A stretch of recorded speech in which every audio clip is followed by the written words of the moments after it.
There's growing concern over nuclear threats from both Iran and North Korea. Tehran has now breached the 2015 deal by increasing its enriched uranium stockpile. Iran does not have any nuclear weapons, but that hasn't stopped President Trump from taking a hardline stance against the country. But when it comes to North Korea, he's using charm and diplomacy, despite North Korea continuing to produce nuclear weapons material. Chip Reid takes a closer look. You can't let Iran have a nuclear weapon, and you can't let certain other countries have nuclear weapons. Too devastating. In a new interview, President Trump continued to push for talks with Iran, even though Tehran has said it is not ready to talk until sanctions are lifted. Hopefully, at some point, they'll come back and they'll say, we're going to make a deal. We'll see what happens. The president's comments come as Iran increased its stockpile of enriched uranium, which was restricted under the agreement Mr. Trump left in 2018. The White House released a statement yesterday vowing maximum pressure against the regime, but Iran's foreign minister mocked the White House's assertion that even before the deal's existence, Iran was violating its terms, writing on Twitter, "Seriously?"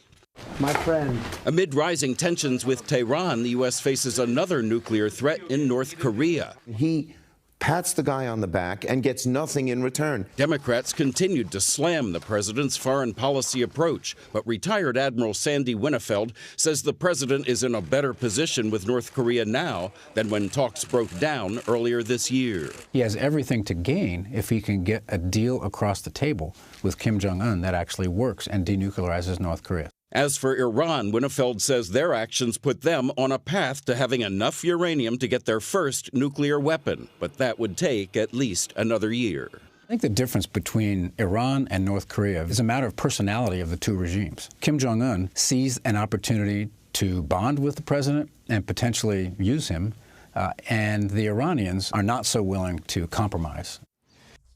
All right, so Chip Reid joins me now from the White House. Chip, let's start here. Just what kind of deal does President Trump actually want from Iran that's different than the deal that was negotiated in 2015? Well, it's a good question. It's not entirely clear at all. Certainly the president has criticized that deal for not doing anything about terrorist groups that Iran supports, and also he wanted more in there about their ballistic missile program. But mostly people believe, even some here at the White House believe, that what the president really hated about that deal is that it was Obama's deal, and he just wanted to get rid of it and try to find something tougher. But at this point, we really don't know the details of what he would prefer to have. So we've heard tough words from the administration matched by tough words from Iran, the promise of sending more troops to the area. Iran responds by increasing its enriched uranium stockpile. How is the Trump administration reacting to that? Well, their big worry is not so much that what's happened, this threshold that was just crossed this week. Their big concern, and everybody's big concern, is this a signal that Iran is going to start breaking all the rules of the 2015 pact and try to cut down that window, the breakout window, basically, of 1 year that it would take them to make a nuclear weapon? Are they going to just throw all that away, move ahead, and try to cut that window down? That would be the big concern. Not only among arms control experts all around Washington and all around the world, but even here at the White House. Well, you know, many critics said when the administration was talking about pulling out of the deal, and ultimately did, that, you know, one of the messages that you're sending Iran when you say I want to negotiate a new deal is, you know, how does Iran know that you're not going to pull out of a new deal that's negotiated? And then we see the way the president is treating North Korea's Kim Jong-un, negotiating these summits, promises made, maybe not made, but it certainly doesn't look like Pyongyang is slowing down at all. What is the concern about the message that's being sent, not to North Korea, but to Iran?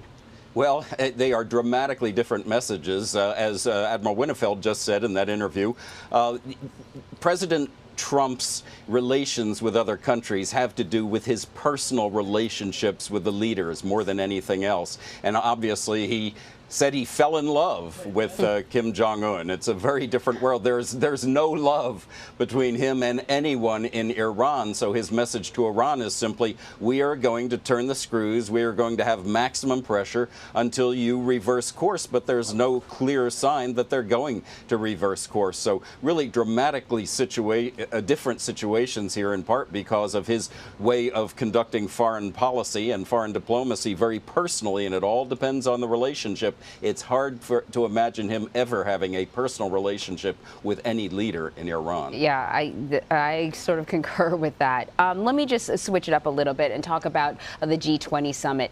Ivanka Trump was there. Melania did not attend, and Ivanka Trump attended. She is an advisor to her father, and she was invited to the G20 summit, but I think a lot of people were wondering what exactly her role was and why she was there.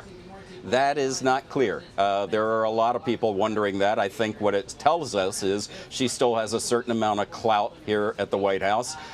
She certainly is not as vocal and as public as she once was, but when she wants to do something, she often gets to do it. And I tell you, there are some people here at the White House wondering what she was doing there, too. Yes, she was certainly making herself very visible, though. She appears in a number of photos.